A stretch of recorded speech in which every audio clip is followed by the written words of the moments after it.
Question 6, Gate Electrical 2015. The op-amp shown in the figure has a finite gain A equal to 1000 and an infinite input resistance. A step voltage Vi equal to 1 millivolt is applied at the input at time t equal to 0 as shown in the figure. Assuming that the operation amplifier is not saturated, the time constant in millisecond of the output voltage V naught is. Options are: first option 1001, second option 101, third option 11, last option 1. Next question number 6. यहाँ पे हम लोग अभी तक 5 question discuss कर चुके हैं. अब मैं क्वेश्चन नंबर 6 के बारे में बात करने वाला हूँ. गेट इलेक्ट्रिकल 2015 का एक अच्छा क्वेश्चन था, कंसेप्चुअल क्वेश्चन था. आप देख रहे होंगे कि एक आपके पास ऑपरेशन एम्पलीफायर दिया है जिसका फाइनाइट गेन गिवन है आपके पास 1000 और एक इनपुट सिग्नल दिया step signal t equal to 0 पे 1 मिलीवोल्ट एक स्टेप सिग्नल है, r की वैल्यू 1 किलो, c की वैल्यू 1 माइक्रोफैरेड. क्वेश्चन में क्या मेंशन था?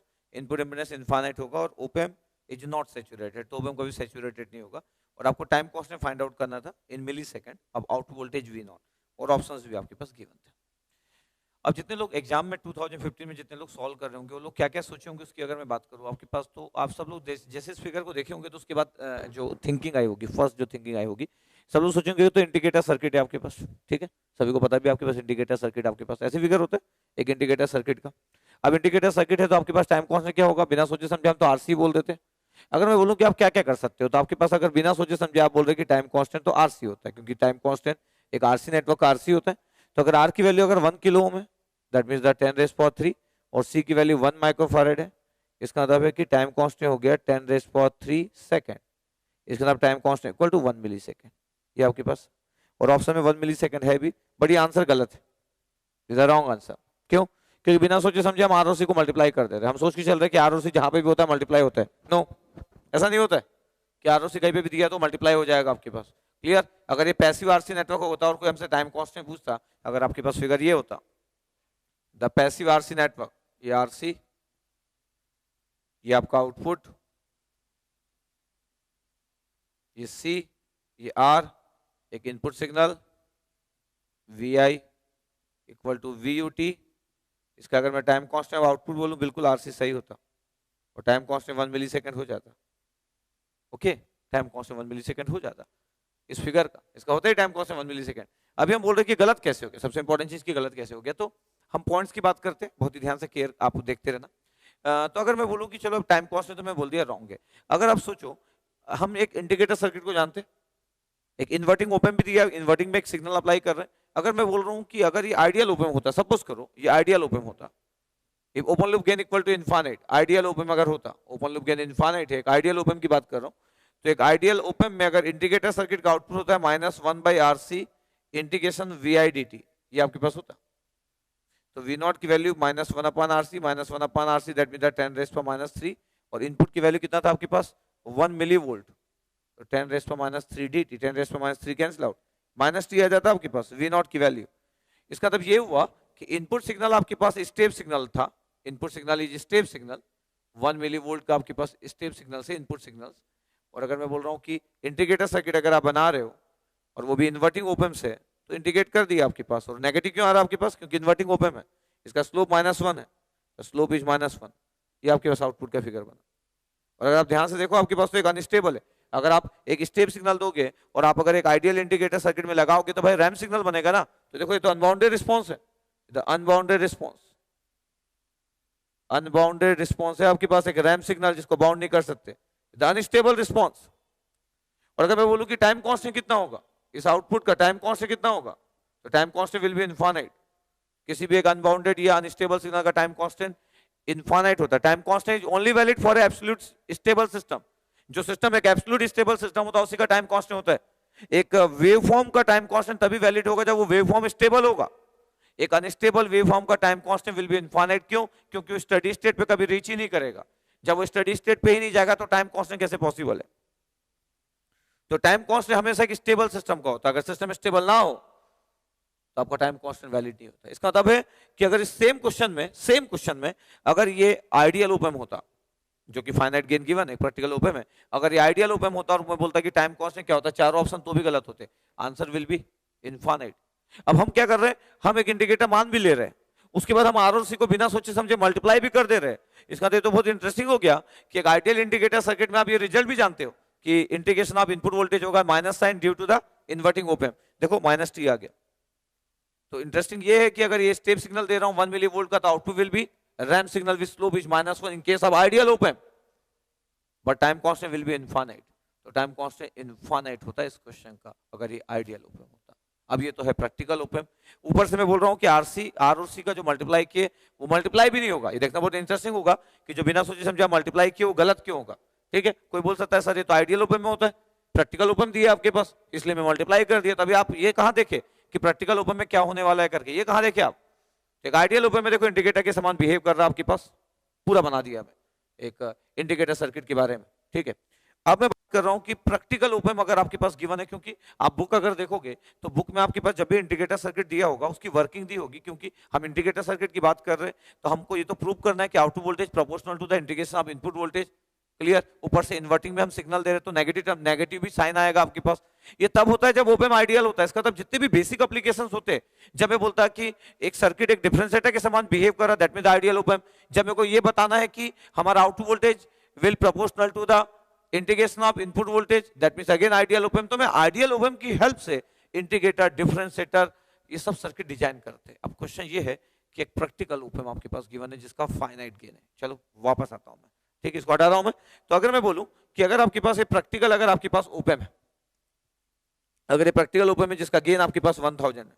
अब ध्यान से देखिएगा, नॉन इन्वर्टिंग टर्मिनल ये और ये इन्वर्टिंग टर्मिनल, ठीक है। नॉन इन्वर्टिंग टर्मिनल का अगर मैं बोलूं कि नॉन इन्वर्टिंग टर्मिनल का वोल्टेज कितना है, ये आपके पास नॉन इन्वर्टिंग टर्मिनल का वोल्टेज कितना है, तो 0 वोल्टेज तो ग्राउंड से कनेक्टेड है। और इस वाले को मैं बोल देता हूं इन्वर्टिंग टर्मिनल, ये VI या V माइनस, इतना आपके पास हो गया इन्वर्टिंग टर्मिनल। ध्यान रखना आपके पास VI या V माइनस जो आपको बोलना है।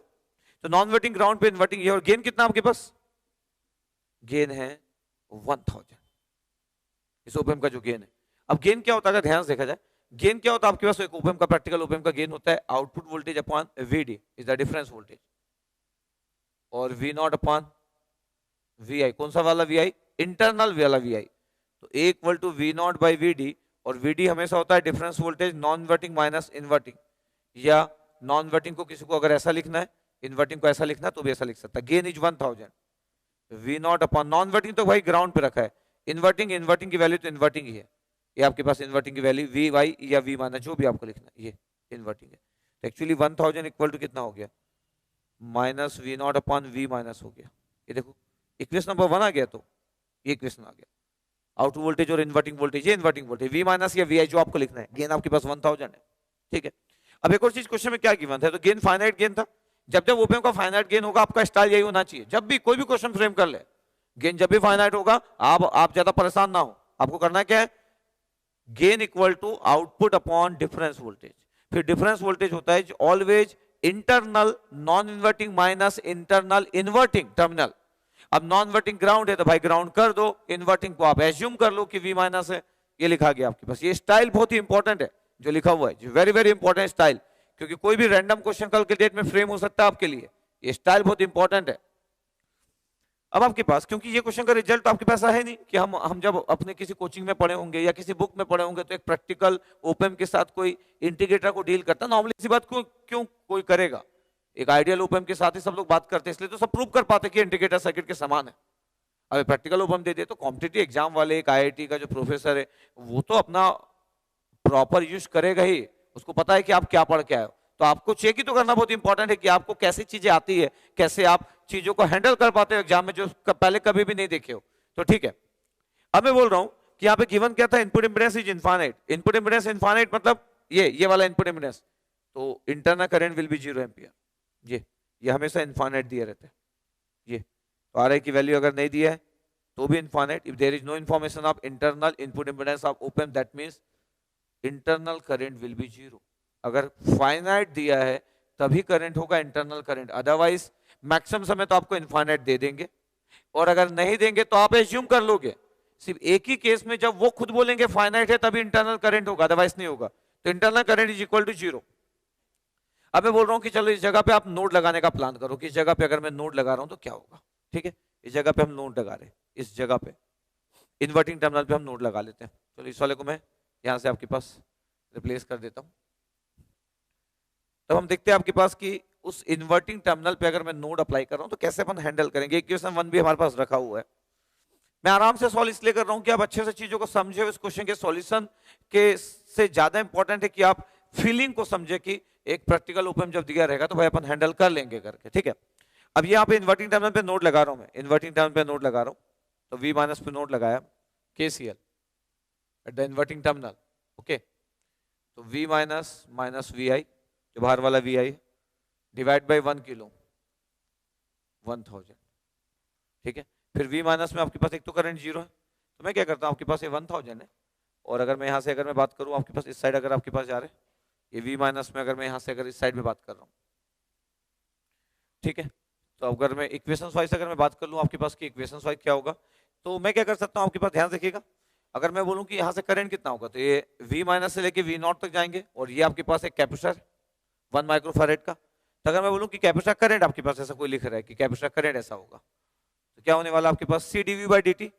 तो C मतलब 10⁻⁻⁶, d बाई dt कहाँ से कहाँ जा रहे हैं हम लोग, VI से V नॉट पे जा रहे हैं, इज इक्वल टू 0। ऐसा स्टाइल हुआ, VI नहीं, that means the V minus. ये आपके पास इक्वेशन एकदम करेक्ट है, ध्यान देते रहना, इक्वेशन एकदम करेक्ट है। कैसे, इन्वर्टिंग टर्मिनल पे मैं नोड लगा तो inverting minus input divide by 1000 1 kilo, ये तो 0 है, और इन्वर्टिंग माइनस V नॉट और current across capacitor is the C dV by dt, तो लिखा है भाई। और करंट कहां से कहां जा रहा है, V माइनस से V नॉट जा रहा है, तो लिखा भी है C d by dt V minus minus V not. इसको टाइम डोमेन में आपके पास इसको कैलकुलेशन हो गया, द टाइम डोमेन कैलकुलेशन। देखो ध्यान से देखो क्या दिख रहा है आपके पास, टाइम डोमेन कैलकुलेशन। तो अब आपको करना क्या है, तो टाइम डोमेन कैलकुलेशन हो गया। अगर आपको बहुत और इजी फॉर्म में करना है, ध्यान रखिएगा, और करके लिख रहा हूं, और करके यूज क्या कर सकते हो कि आपके पास कैपेसिटर है, आपके पास रेजिस्टेंस है, तो आप ट्रांसफॉर्म भी यूज कर सकते हो। अगर आप ट्रांसफॉर्म यूज करोगे तो आप एडवांटेज में रहोगे। अगर टाइम डोमेन यूज करें तो डिफरेंशियल इक्वेशन को हैंडल करना पड़ेगा। किसको हैंडल करना पड़ेगा, डिफरेंशियल इक्वेशन को हैंडल करना पड़ेगा। तो मैं ट्रांसफॉर्म में पहले आता हूं, ट्रांसफॉर्म में मैं आ रहा हूं, तो मैं बोल रहा हूं चलो इस पर नोड लगा रहा हूं मैं। इनपुट की वैल्यू कितना है 1 मिली वोल्ट, एक स्टेप सिग्नल है, स्टेप सिग्नल का लाप्लास कितना होता है 1/s। तो अगर मैं बोल रहा हूं कि V minus minus VIS upon कितना 1000, फिर V minus minus V not divide by 1/CS, और C की value 1 microfarad 10⁻⁶ S equal to 0। अब ये V माइनस माइनस VI की वैल्यू कितना था 1 मिली वोल्ट था आपके पास स्टेप सिग्नल, तो 10⁻³ आ गया। ध्यान देखना आप, input signal is step signal where magnitude is 1 milli volt, Laplace will be 1/s, तो 10⁻³ divide by 1000 V minus minus V not upon 1/10⁻⁶s is equal to 0। तो कंसेप्ट क्या आपके पास कि आपको डरना नहीं चाहिए, आपको लिखते समय बिल्कुल आराम से हैंडल करना आपके पास चीजों को, चाहे कैसा भी फॉर्म हो, चाहे थोड़ा सा भी देखने में अगर आपको टफ लग रहा है तो भी आप बहुत कूल डाउन होकर एकदम सॉल्व करो। अभी आपके पास इक्वेशन नंबर 2 है, इक्वेशन नंबर आपके पास जो 1 है उसमें V नॉट और VDS की वैल्यू, अगर मैं VDS को पहले कॉमन ले लूं कि VDS में क्या क्या आ रहा है, तो VDS में आ रहा है 1/1000, ठीक है, देख लेते हैं अपन। और कितना आ रहा है आपके पास प्लस 10⁻⁶s आ गया, ये आ गया VDS में। फिर आपके पास कितना आ रहा है, अगर मैं ध्यान से और देखूं आपके पास यहाँ पे आपके पास -10⁻³ आपके पास, तो -10⁻³ और डिवाइड बाई 1000 है आपके पास, तो -10⁻⁶ डिवाइड बाई s हो गया, ओके। यहाँ पे कितना हो गया आपके पास 10⁻⁶s minus 10⁻⁶s 10⁻⁻⁶s into V not is equal to कितना 0। ध्यान देखो आप, तो 10⁻⁻⁶s को ऊपर ले गया मैं, तो 10⁻⁻⁶s V नॉट की वैल्यू आपके पास ये हो गई। अब हमको दिख रहा है ये कि अगर मेरे को VDS की वैल्यू रिप्लेस करना है, क्योंकि मेरे को V नॉट की वैल्यू फाइंड आउट करना है, बहुत ही आराम से अपन सॉल्व कर लेंगे अभी। इक्वेशन नंबर 1 से अगर मैं बोलूं कि फ्रॉम वन बोल रहा हूं, और VDS की वैल्यू मैं बोल रहा हूं कि -1000 अपॉन V नॉट, VDS की वैल्यू -V नॉट अपॉन 1000 आ गया, 1/1000 plus 10⁻⁶s minus 10⁻⁶ upon s minus 10⁻⁶s V not is equal to 0, ठीक है। अब आपके पास V नॉट को अगर मैं कॉमन ले लूं और उसको इधर ले जा लूं, तो V not minus V not अगर कॉमन ले लूं, माइनस V नॉट 1000 को ले जाओ तो ये हो गया 1/10⁻6 प्लस ये कितना हो गया 10⁻⁹s माइनस v0 कॉमन लिया कितना हो गया plus 10⁻�6s is equal to इस साइड अगर हम गए तो कितना हो गया 10⁻⁶/s। चेक करो आप, ऐसे यार आपके पास तो 10⁻⁶ का मल्टीप्लाई कर दो। आप क्या करो पूरे इक्वेशन में 10⁻⁶ का मल्टीप्लाई कर दो, तो 10⁻�6 का मल्टीप्लाई किया तो हो गया 1, ये हो गया 10⁻⁻3s और ये 10⁻⁶ का मल्टीप्लाई कर दिए तो ये हो गया s। चलो ये हो गया 1/s। तो कैलकुलेशन की बात की जाए कि क्या क्या हो रहा है आपके पास, तो माइनस v0 के साथ क्या क्या आ गया, माइनस v0 के साथ आ गया s प्लस 1 प्लस 10⁻⁻3s इतना आ गया इज इक्वल टू 1/s आ गया। तो v0 के साथ आपके पास आ रहा है s plus 1 plus s upon 1000 is equal to 1/s। 1000 का मल्टीप्लाई माइनस आ गया v0 की वैल्यू 1000 का मल्टीप्लाई करो तो माइनस 1000 इधर चला गया डिवाइड बाई s। 1000 का था मल्टीप्लाई किया तो कितना हो गया 1000 प्लस 1000s और s 1001 है, ये 1001s इतना आपके पास आ गया। देखो ध्यान से, इसका मतलब है कि कैलकुलेशन में क्यों चला गया क्वेश्चन, क्योंकि प्रैक्टिकल ओपन था, गेन फाइनाइट था, गेन फाइनाइट को हम बहुत अच्छे से यूज किए। ट्रांसफॉर्म डोमेन को मैं यूज किया, देख सकते हो मैं ट्रांसफॉर्म डोमेन को लिखते जा रहा हूं। अब अगर मैं बोलूं कि इसको मैं क्या क्या कर सकता हूं, यहाँ पे ध्यान देखिएगा, मैं बोल सकता हूं कि V0 का एक पोल जीरो डायग्राम बना दो, आउटपुट वोल्टेज का एक पोल जीरो डायग्राम बना दो। एक पोल आपके पास ओरिजिन पे है और एक पोल की वैल्यू कितना होगी, इसको जीरो पुट करो, इसको जीरो पुट किया तो एस की वैल्यू कितना हो रहा है -1000 अपॉन 1001, ये आपके पास एस की वैल्यू होगी। अगर आपको पोल जीरो डायग्राम से अगर टाइम कांस्टेंट आता है तो आपको पता होना चाहिए कि टाइम कांस्टेंट आप reciprocal of negative real roots होता है। Time constant from the S plane represent the negative reciprocal of negative real root, तो इसका रेसिप्रोकल करो नेगेटिव भी चला गया तो 1001 अपॉन 1000 सेकंड आ गया। और अगर मैं मिली सेकंड बोलूं अगर तो 1001 मिली सेकंड आ गया। देखो ध्यान से 1001 मिली सेकंड, 1001 अपॉन 1000 सेकंड तो 1001 मिली सेकंड है। इसका मतलब ये हुआ कि हमारे पास जो ऑप्शन फ्रेम थे उसमें 1001 होगा आपके पास, तो आंसर आ चुका है 1001। अगर मैं बोलूं कि 1001 क्या तो ए आंसर आ गया। अब किसी को लग सकता है कि सर इतना कॉम्प्लिकेटेड एग्जाम में कैसे सॉल्व होगा, तो भाई इसलिए तो हम पढ़ रहे हैं कि एक अच्छे क्वेश्चन को भी हम हैंडल कर सके।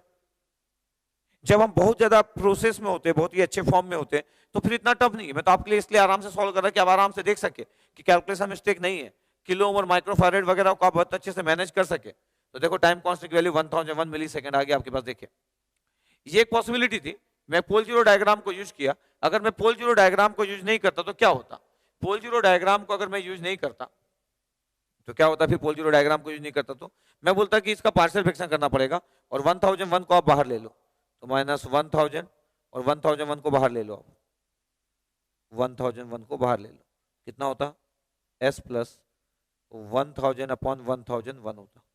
ठीक है ले लिए। चलो अब मैं बोल रहा हूँ पार्शियल फ्रैक्शन कर रहे हैं, पार्शियल फ्रैक्शन कर रहे हैं तो s equal to zero put कर रहा हूँ, क्योंकि s का फैक्टर निकाल रहा है। s equal to zero put किया 1000 कैंसिल आउट हुआ, 1000 -1 आ गया तो -1/s। फिर s की वैल्यू -1000 अपॉन 1001 पुट कर रहा हूँ, तो ये 1001 कैंसिल आउट हुआ, -1000 तो प्लस आ गया, +1 upon s plus 1000 upon 1001 inverse Laplace, तो v0t की वैल्यू आ गई -1 plus e raise power -1000 upon 1001, ये आ गया। अगर आपको एक्सप्रेशन अगर देखने की इच्छा है, t इक्वल टू 0 पे 0 हो जाएगा, t इक्वल टू इनफाइनाइट पे -1 हो जाएगा, ऐसा फिगर बन रहा है। देखो ये स्टेबल सिस्टम है, इसकी जो फाइनल वैल्यू है -1 है, इनिशियल वैल्यू 0 है, ये v0t की ये आपके पास। तो हम क्या देखें कि एक प्रैक्टिकल ओपन में अगर मैं स्टेप सिग्नल दिया तो आउटपुट तो देखो एक्सपोनेंशियल हो गया, माइनस तो आना था क्योंकि इन्वर्टिंग ओपन है, लेकिन आउटपुट रैंप सिग्नल नहीं आया। अगर ये आइडियल ओपन होता तो रैंप सिग्नल आता, time constant will be infinite due to unstable system. ये सिस्टम स्टेबल है, इसका टाइम कांस्टेंट होगा, तो आपके पास इसको कंपेयर कर दो, किससे कंपेयर कर दो, e रेस पर -t अपॉन टाउ से। अगर मैं कंपेयर कर दिया आपके पास तो टाउ की वैल्यू कितना आ रहा है, देखो ध्यान से, टाउ की वैल्यू आ रहा है 1001 अपॉन 1000 सेकेंड। इसका क्या मतलब होता है 1001 मिली सेकेंड होता है। देखो ध्यान से 1001 मिली सेकेंड होता है, इतना देखे आपके पास। इसका मतलब ये है कि आपको बहुत अच्छे से आइडिया होना चाहिए। आप टाइम डोमेन का फिगर बना लिए, एग्जाम में बनाने की जरूरत नहीं, मैं तो आपको एक्सप्लेन कर रहा हूं, इसलिए मैं हर चीज बता दे रहा हूं आपके पास कि आप पोल जीरो डायग्राम की हेल्प ले सकते थे। आपको लगता है कि नहीं सर इतना क्लिक नहीं करता, तो फिर आप इनवर्स लाप्लास निकालो, इनवर्स लाप्लास के बाद जो एक्सपोनेंशियल टर्म आएगा e रेस पर -t अपॉन टाउ से कंपेयर कर दो, पता चल गया आपके पास time constant will be 1001 millisecond. तो बहुत ही अच्छा क्वेश्चन था मेरे अकॉर्डिंग। सिर्फ प्रैक्टिकल ओपन देने से पूरे क्वेश्चन का स्टाइल, पूरे क्वेश्चन का फॉर्मेट, ये सब चेंज हो गया। देखो ध्यान से, अगर मैं यहाँ पे आपके पास जो डिस्कशन कर रहा था, आपके पास ध्यान से देखिएगा, मैं डिस्कशन किया आपके पास, इस जगह पे आपके पास पूरा का पूरा रिजल्ट आपके पास आ गया। तो आप इतना चीजों को समझ सकते हो कि इस टाइप के क्वेश्चंस को हम बहुत ही आराम से हैंडल कर सकते हैं। ठीक है, तो अब देखो मैं आपके पास क्या करने वाला हूं कि अब मैं इस वाले को हटा रहा हूं और मैं आपके लिए एक ट्राई मारता हूं कि टाइम डोमेन को अगर मैं हैंडल करता तो क्या होता। आपके पास जस्ट अपन देख लेते हैं, वीडेज की जो वैल्यू थी आपके पास, वीडेज की वैल्यू जो था आपके पास -V0/1000 था। तो मैं क्या करता हूं, वीडेज की जगह पे मैं पुट कर देता हूं ये वाली वैल्यू, कितना, -V0/1000 पुट किया, -Vi डिवाइड बाई 1000। देखते अपन कुछ, +10⁻⁶ d/dt, और वीडेज की जो वैल्यू आपके पास -V0/1000, okay, -V0 is equal to 0 put कर दिया हम लोग। अब मैं बोल रहा हूं आपके पास कि अगर मैं इक्वेशंस की बात करूं कि क्या क्या हो रहा है, तो डिवाइड कर देता हूं मैं। ठीक है, तो -V0/10⁻⁶ हो गया, -Vi की वैल्यू 1 मिली वोल्ट है ना, 1 मिली वोल्ट, 10⁻³ डिवाइड बाई 1000 तो 10⁻⁶ हो गया, प्लस ये कितना हो गया, 10⁻⁶ d/dt, और इसको जब मैं ऐड किया तो कितना हो गया, 1000 -1000 तो -1001 V0/1000, चलो इज इक्वल टू 0। अब मैं डिफरेंशियल इक्वेशन की बात कर रहा हूं कि क्या क्या हो रहा है डिफरेंशियल इक्वेशन में। इसको पहले तो बाहर निकालो, इसको बाहर निकालो आपके पास। कैसे बाहर निकाल रहा हूं, 10⁻⁶ का पहले मल्टीप्लाई कर दो। 10⁻⁶ का अगर मैं मल्टीप्लाई कर रहा हूं तो क्या हो गया, ये हो गया -V0, ये हो गया -1, और ये हो गया d/dt। क्या पूरे नंबर चले गए, -1001/1000 V0 बचा, इज इक्वल टू 0। अब मैं बोल रहा हूं कि इस इक्वेशन को कैसे सॉल्व करते हैं, माइनस को इधर लेके आ जाओ, -1001/1000 dV0/dt, ये माइनस, फिर ये -V0 इज इक्वल टू +1। पूरा माइनस का मल्टीप्लाई कर दे रहा हूं मैं, पूरा माइनस का मल्टीप्लाई कर दे रहा हूं। मैं डिफरेंशियल इक्वेशंस के बारे में बात करना चाहता हूं, तो मैं क्या बोल रहा हूं, माइनस का मल्टीप्लाई कर दो, तो ये हो गया 1001/1000 dV0/dt, ये आपके पास है, plus V0 is equal to कितना, -1। ये is the first order differential equation. ये फर्स्ट ऑर्डर डिफरेंशियल इक्वेशंस आपके पास, ध्यान से देखो, एक फर्स्ट ऑर्डर डिफरेंशियल इक्वेशंस है। तो ये आपके पास फॉर्म कैसे हो गया, A dV0/dt plus B V0 is equal to C, ये वाला फॉर्म हो गया। टाइम कांस्टेंट क्या होता है किसी भी फर्स्ट ऑर्डर डिफरेंशियल इक्वेशंस का, A/B। तो time constant A/B B is 1, और A की वैल्यू 1001/1000 सेकंड, आ गया इतना आंसर। और अगर मिली सेकंड लिखना है तो 1001 मिली सेकंड, ये आपके पास आ गया। फर्स्ट ऑर्डर डिफरेंशियल इक्वेशन का टाइम कांस्टेंट A/B होता है, where B is the coefficient of function, where A is the coefficient of derivative of function, that means the time constant equal to A/B। Class में मैं जो पढ़ाता हूँ उसको बहुत अच्छे से यूज करता हूँ, तो ये वाला फॉर्म में यूज करता हूँ कई बार, A/B। हाँ, लेकिन मैं इस क्वेश्चन को ऐसे कभी सॉल्व नहीं किया था। मैं आपको अभी वीडियो बनाते बनाते मैं सोचा कि चलो टाइम डेरिवेटिव भी सॉल्व कर दिया जाने, तो मैं तो लाप्लास ही यूज किया हूँ। क्लियर, 2015 से अभी तक जब भी मैं इस क्वेश्चन को हैंडल किया होगा क्लास में, तो मैं लाप्लास ही यूज किया हूँ। अभी मैं आपके लिए सोचा कि चलो टाइम डेरिवेटिव वाला पार्ट एक बार देखते जरा करके। क्लियर, मैं सोचा कि चलो एक बार मार लेते करके, एक बार चांस मार लेते कि चीजें कैसी होगी करके। ठीक है, लेकिन मैं फुल कॉन्फिडेंस से स्टार्ट किया कि चलो देखेंगे, क्योंकि फर्स्ट ऑर्डर डिफरेंशियल इक्वेशन है तो बिल्कुल मैनेज करने का तो बनता है करके। ठीक है, तो मैं सोचा कि एक बार तो मतलब वर्कआउट कर लेते हैं आपके पास। तो मैं टाइम डेरिवेटिव वाले फॉर्म में चला गया। अब टाइम डेरिवेटिव वाले फॉर्म में चला गया तो A/B टाइम कांस्टेंट होता है, तो मेरे को तो पता चल गया कि तो आगे आपके पास is the first order non homogeneous differential equation आ गया। और first order non homogeneous differential equation है, इसका अगर सॉल्यूशन सॉल्व करना है तो कंप्लीमेंट्री फंक्शन होगा CF, और एक PI होगा पर्टिकुलर इंटीग्रल, CF और PI का एडिशन कंट्रोल, कंप्लीट सॉल्यूशन होता है आपके पास। तो मैं इसका सॉल्यूशन भी निकाल सकता हूं, और इसको अगर मैं सॉल्व करूंगा ना तो V0 का आंसर यही वाला आएगा। ये देखो ध्यान से, V0 का आंसर यही वाला आएगा, CF और PI का आंसर यही आएगा, ये वाला आंसर आने वाला है आपके पास। कंप्लीमेंट्री फंक्शन और आपके पास ये PI का पूरा जो कंप्लीट सॉल्यूशन, ये रिजल्ट आएगा।